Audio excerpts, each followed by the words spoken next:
Good morning everyone. Azir video tot my class 11th or Hornbill English kitab khonor pora ekhon kobita poraisu jikon hol Father to Son and the poem has been written by Elizabeth Jennings. Eikon hol ekhon autobiography aru kobijone nijoke ekhon kobitat ejon deutakor rupot bonnona korise aru ejon deuta aru ejon putekor majot thoka সম্পৰ্ক khine iya dhuniyakoi bonnona korise.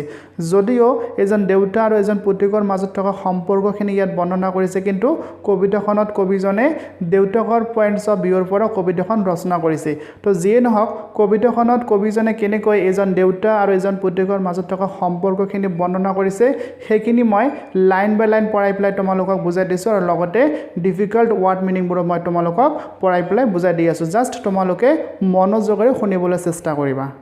আৰু লগতে মই তোমালোকক কৈ দিছো যদি তোমালোকে কবিতাখনৰ পৰা উপকৃত হোৱা তেনে হলে তোমালোকে লাইক শেয়াৰ আৰু সাবস্ক্ৰাইব কৰিবলৈ নাপাহৰিবা আৰু ওচৰত থকা বেল আইকনটো প্ৰেছ কৰিবা যাতে তোমালোকৰ কাৰণে মই বনোৱা ভিডিঅ'বোৰ যাতে তোমালোকৰ ওচৰলৈ অতি সোনকালে আহি যায় তেনে হলে মই এটা ষ্টাৰ্ট কৰিছো তোমালোকে জাস্ট মনোযোগৰে শুনিবলৈ চেষ্টা কৰিবা দেই কবিতাখনৰ প্ৰথম ষ্টেঞ্জাটো হল I do not understand the child though we have lived together now in the same house for years তো ইয়াত I কোন হয় I লিখকজন নিজে হয় আৰু নিজকে দেউতাকৰ ৰূপত ইয়াত বৰ্ণনা কৰিছে আৰু এনেকৈ কৈছে I do not understand মই বুজিব পৰা নাই কাক বুজিব পৰা নাই this child অৰ্থাৎ সেই লৰাজনক সেই চাইল্ডক মই বুজিব পৰা নাই though we have lived together now in the same house for years together means এক লগতে তো ইয়াত কৈছে যদিও আমি এটা ঘৰতে এক লগতে বছৰৰ পিছত বছৰ ধৰি পেলাই আমি জিয়াই আছো বা থাকি আছো তথাপিও মই সেই লৰাজনক এতিয়ালৈকে বুজিব পৰা নাই তো ইয়াত আমি কি বুজিব পাৰিলো আই হল ৰাইটাৰজন নিজে আৰু নিজে হল ইয়াত দেউতা আৰু লৰাজন হল তেখেতৰ নিজৰ পুতেক I know nothing of him অৰ্থাৎ কবিজনে ইয়াত কলে যে মই এতিয়ালৈকে মোৰ লৰাজনৰ বিষয়ে জানিব পৰা নাই অৰ্থাৎ কবিয়ে এইখিনি প্ৰকাশ কৰিব বিচাৰিছে যে যদিও আমি দুজনেই বছৰৰ পিছত বছৰ ধৰি পেলাই একেটা ঘৰত বা একেটা ঘৰৰ ছাদৰ তলতে জিয়াই আছো তথাপিও কিন্তু মোৰ লৰাজনৰ বা পুতেকজনৰ ৰুচি বা অৰুচি ভাল পোৱা বা বেয়া পোৱাটোৰ বিষয়ে মই এতিয়ালৈকে ভালদৰে বুজি উঠিব পৰা নাই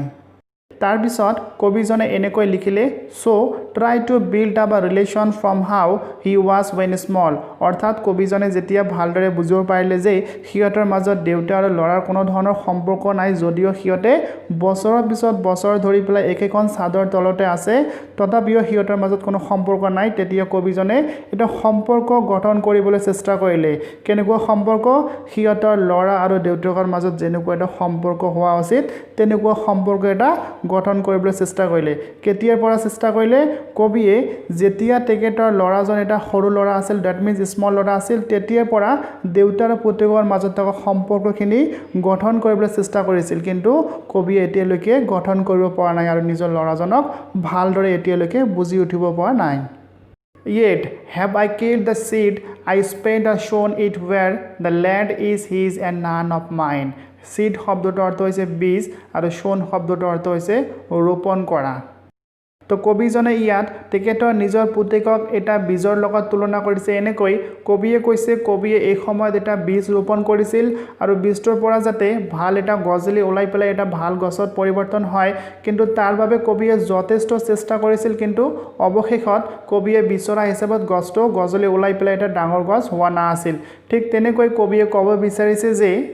এই পুতেকজনৰ জন্ম দিয়া দেউতা মই নিজে হওঁ তেখেতক কালচাৰ্ড কৰি তোলাৰ কাৰণে মই যথেষ্ট চেষ্টা কৰিছিলোঁ তেখেতক ভাল বস্তুখিনি শিকাই দিয়াৰ কাৰণে মই যথেষ্ট প্ৰচেষ্টা কৰিছিলোঁ আৰু আমালোকৰ মাজত যিখিনি দেউতা আৰু পুতেকৰ সম্পৰ্ক সেইখিনি বুজাই দিয়াৰ কাৰণে মই যথেষ্ট চেষ্টা কৰিছিলোঁ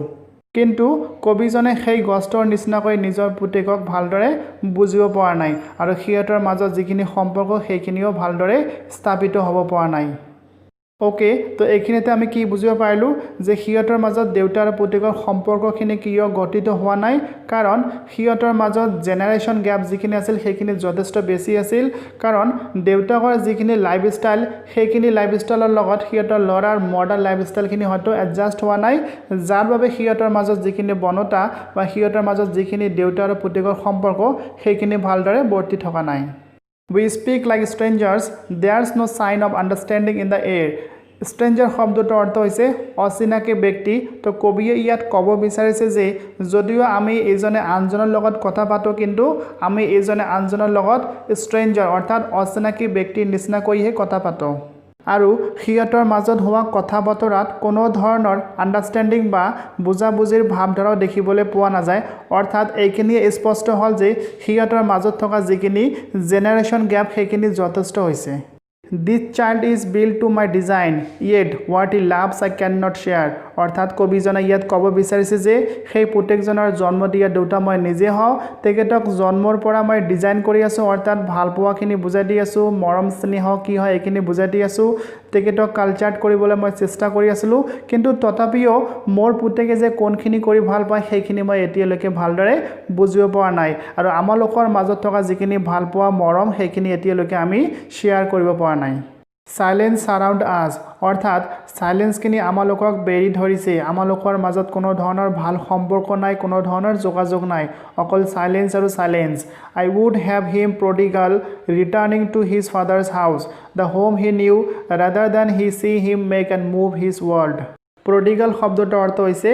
অপচয়ী বা ওয়েস্টফুল অৰ্থাৎ দেউতা এইখিনি বিচাৰে যাতে তেখেতৰ পুতেকজনে যাতে অপচয়ী বা ওয়েস্টফুল নহয় তেখেতে যাতে নিজৰ দেউতাকৰ লগত সম্পৰ্কখিনি স্থাপন কৰিবলৈ ঘৰতে থাকে আৰু তেখেতৰ ল'ৰাজন যাতে বাহিৰৰ জগতলৈ নাযায় বেয়া পথত যাতে নাযায় তেখেতৰ নিজৰ ঘৰলৈ যাতে উভতি আহে তেখেতৰ দেউতাজনে এইখিনিও বিচাৰে আৰু লগতে ক'লে যে তেখেতৰ পুতেকজনে যেহেতু নিজৰ ঘৰটো ভালদৰে বুজি পায় বা চিনি পায় বা জানে আৰু নিজৰ ঘৰত তেখেতৰ নিজৰ দেউতা এজন আছে সেইটো ভালদৰে জানে সেই কাৰণে যাতে তেখেতৰ পুতেকজনে যাতে বাহিৰৰ জগতলৈ নাযায় নিজৰ ঘৰলৈ যাতে উভতি আহে আৰু নিজৰ ঘৰত থকা দেউতাৰ লগত যাতে দেউতা আৰু পুতেকৰ মাজত সম্পৰ্কখিনি স্থাপন কৰি পেলাই ভালদৰে ঘৰত থাকিবলৈ বিচাৰে আৰু লগতে কবিজনে এনেকৈ লিখিছে I would forgive him too shaping from sorrow a new love forgive শব্দটোৰ অৰ্থ হৈছে ক্ষমা কৰি দিয়া আৰু sorrow শব্দটোৰ অৰ্থ হৈছে grief অৰ্থাৎ দুখ অৰ্থাৎ কবিজনে ক'ব বিচাৰিছে যে তেখেতৰ ল'ৰা যিখিনি ভুল কৰিছে বা তেখেতৰ ল'ৰাৰ কাৰণে সিহঁতৰ সম্পৰ্কত যিখিনি বেমেজালি ঘটিছে সেইখিনি ঠিক কৰি লোৱাৰ কাৰণে তেখেতৰ ল'ৰাজনক কবিয়ে সদায় forgive অৰ্থাৎ ক্ষমা কৰি দিয়াৰ কাৰণে সাজু হৈ আছে আৰু লগতে কবিজনে কৈছে যে আমালোকৰ মাজত প্ৰথমৰ পৰা যিখিনি দূৰত্ব যিখিনি গ্যাপ যিখিনি দুখ যিখিনি অবনতা চলি আছিল সেইখিনি আমি শেষ কৰি পেলাই আমালোকৰ মাজত এটা নতুন সম্পৰ্ক গঢ়ি পেলাই আমি এটা নতুন জীৱন যাপন কৰিবলৈ চেষ্টা কৰিম This is the final stanza of the poem Father and son we both must live on the same globe and the same land globe শব্দটোৰ অৰ্থ হৈছে গোলক কিন্তু ইয়াত পৃথিৱীক বুজোৱা হৈছে অৰ্থাৎ ইয়াত ক'ব বিচাৰিছে যে ফাদাৰ আৰু সান দেউতা আৰু পুতেক দুয়োজনে একেখন পৃথিৱীতে আছে দুয়োজনে একেখন পৃথিৱীতে জীয়াই থাকিব লাগিব আৰু এটা সময়ত দুয়োজনে পৃথিৱীখন এৰি পেলাই গুচিও যাব লাগিব গতিকে দুয়োজনৰ মাজত সম্পৰ্কটো থকা উচিত দুয়োজনে সকলোখিনি বস্তু শ্বেয়াৰ কৰা উচিত যাতে সিহঁতে মৰমেৰে আৰু ভাল পোৱাৰ মাজেৰে সিহঁতে জীৱনখিনি অতিবাহিত কৰিব পাৰে He speaks, I cannot understand myself why anger grows from grief. Grief শব্দটোৰ অৰ্থ হৈছে দুখ আৰু anger শব্দটোৰ অৰ্থ হৈছে খং তো এতিয়া কবিজনে কৈছে যে I cannot understand myself মই এতিয়া নিজকে বুজি উঠিব পৰা নাই যে কিয় মোৰ দুখৰ পৰা খঙৰ উৎপত্তি হৈ আছে তো ইয়াত আমি বুজিব পাৰিলো যে